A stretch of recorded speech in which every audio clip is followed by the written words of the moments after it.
दोस्तों, जरा सोचिए, अगर प्यार पाने के लिए कोई लड़की हर हद पार कर जाए, अपने रिश्ते को बचाने के लिए सब कुछ दांव पर लगा दे, तो आप क्या कहेंगे?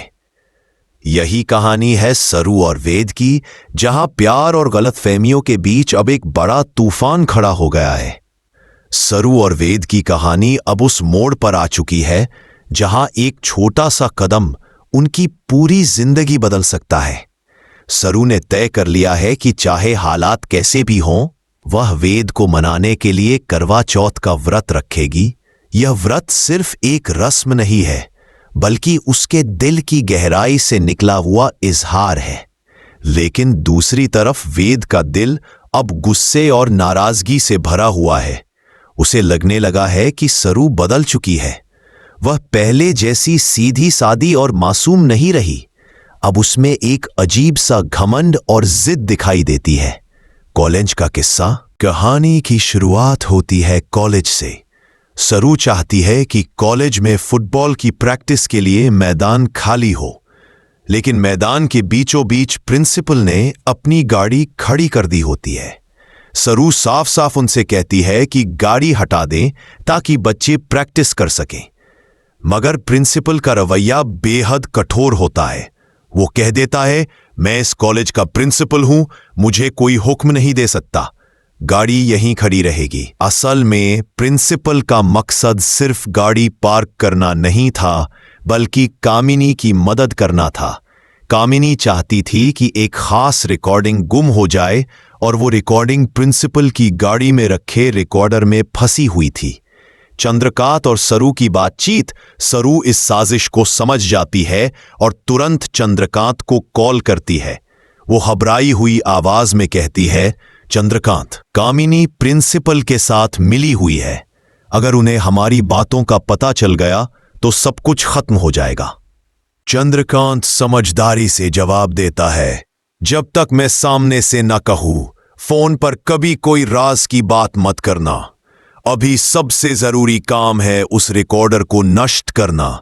जाकर उस गाड़ी को जला दो। सरू चौंक जाती है, लेकिन चंद्रकांत के कहने पर वह अपने डर को पीछे छोड़कर हिम्मत जुटाती है। वह केरोसिन लेकर गाड़ी पर डाल देती है और उसमें आग लगा देती है। पल भर में पूरी गाड़ी धधक उठती है।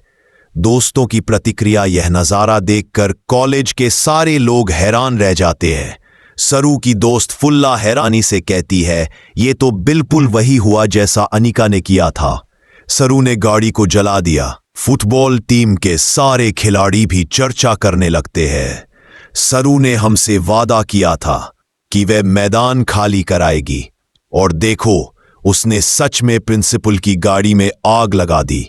यानी अब सरू सबकी नजर में एक निडर, जिद्दी और ताकतवर लड़की बन चुकी थी। वेद की नाराजगी। जब वेद को इस पूरी घटना का पता चलता है तो वह भीतर से हिल जाता है।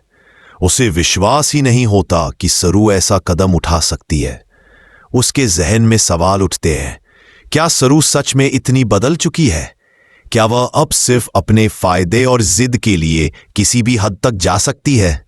और अगर हां, तो क्या वह वही सरू है जिससे वेद ने दिल लगाया था? वेद बार बार यही सोचकर परेशान हो जाता है कि सरू अब पहले जैसी नहीं रही।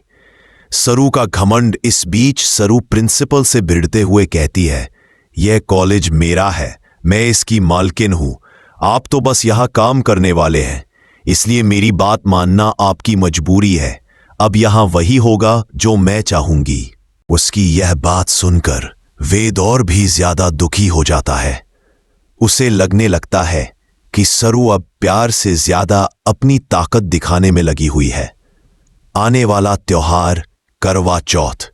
लेकिन कहानी यहीं खत्म नहीं होती। जल्द ही करवा चौथ का त्योहार आता है।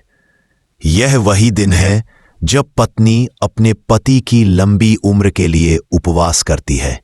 सरू ने ठान लिया है कि चाहे वेद उससे कितना भी नाराज क्यों ना हो, वह उसके लिए यह व्रत जरूर रखेगी। उसका मानना है कि शायद इस व्रत से उनकी जिंदगी की गलतफहमियां दूर हो जाए। शायद यह एक मौका बने जिससे वेद समझ सके कि सरू का हर कदम उसके प्यार और रिश्ते की मजबूती के लिए है। अनिका की साजिश, लेकिन इसी बीच अनिका को यह मौका मिल जाता है।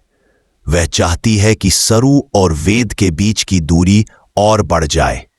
जैसे ही उसे पता चलता है कि सरू करवा चौथ का व्रत रखने वाली है, वह इसे अपने फायदे के लिए इस्तेमाल करने की योजना बनाती है। बबीता की ख्वाहिश, दूसरी तरफ बबीता की भी एक ख्वाहिश है। वो चाहती है कि जल्द से जल्द वेद की शादी चंद्रकांत की बड़ी बेटी से हो जाए।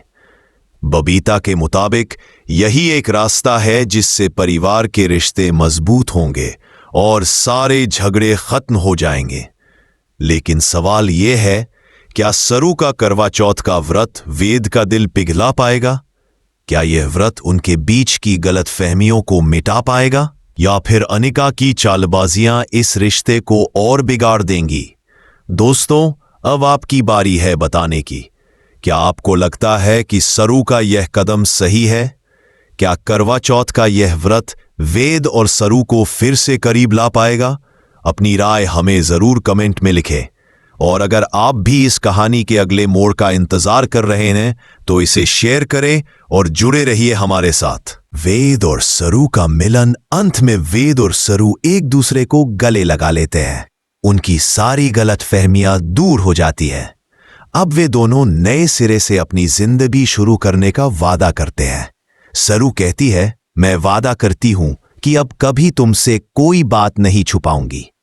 वेद मुस्कुराकर जवाब देता है, और मैं वादा करता हूं कि चाहे हालात कैसे भी हो, तुम्हारे साथ खड़ा रहूंगा। पूरा हॉल तालियों से गूंज उठता है।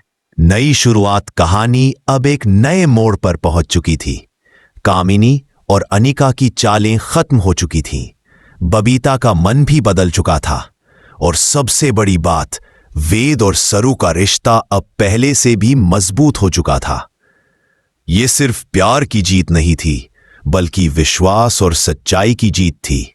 दोस्तों, आपने देखा कैसे प्यार और सच्चाई हर साजिश पर भारी पड़ती है। अब हमें बताइए, क्या आपको लगता है कि सरू और वेद का रिश्ता हमेशा ऐसे ही मजबूत रहेगा? अपनी राय हमें कमेंट में जरूर दें। और अगर आपको ये कहानी पसंद आई हो तो इसे शेयर करना न भूलें।